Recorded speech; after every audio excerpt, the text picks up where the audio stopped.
Hello and welcome to www.collectinglouisvuitton.com.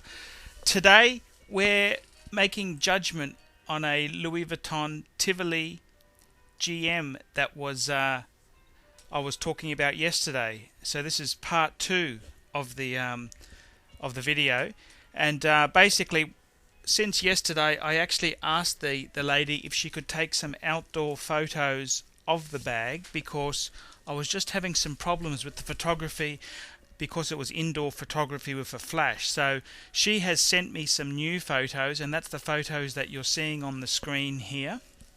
Now, the big question is this Louis Vuitton Tivoli GM fake or real?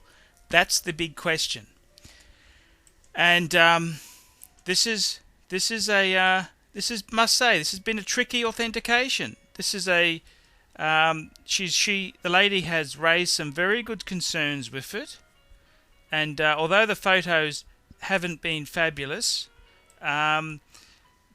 she's provided some good photos, and it's time to make a judgment and make a decision on whether the bag is real or it's fake. That's the reason I get the money for these authentications, is to tell people, is it real or is it fake? This is a hard job because my reputation is on the line, and I'm only as good as my last authentication.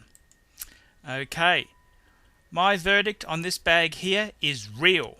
That's right, I think this bag is real. Why do I say that? Well, what I like is, firstly, I like the interior. The interior itself looks spot on to me. It's the right colour, it's beautifully stitched, it's got the little D hook inside for the keyring, it's got the pockets, and I particularly like the mobile phone holder, and that's exactly how it should be. So normally on the fakes they get that wrong. So that's what I'm looking at. The next thing I like about it is the number of LVs on the bag itself, and these actually seem pretty well right because I've compared that to the brochure. I've had a good look at the leatherwork and the stitching, and in my opinion it is correct. The stitching is nicely done. There's no or very little double stitching. So in that regards there, it's basically I'm basically happy with that. The stamping, I'm actually happy with the font and the stamping, and that's on a few places. The Tivoli has got the big on the front of it. It says Louis Vuitton Paris. The font looks right. Internally, you've got the batch code, and it's looking pretty right as well. So that there's getting a tick in my book. I also like the stitching underneath. The Tivoli has got that cross underneath with the brass feet, and the way that's done, that looks pretty well authentic as far as I'm concerned. I'd basically advise the owner, if at all you're in doubt, and I haven't actually handled this piece, so my guarantee here is, I'm saying it's 99% right.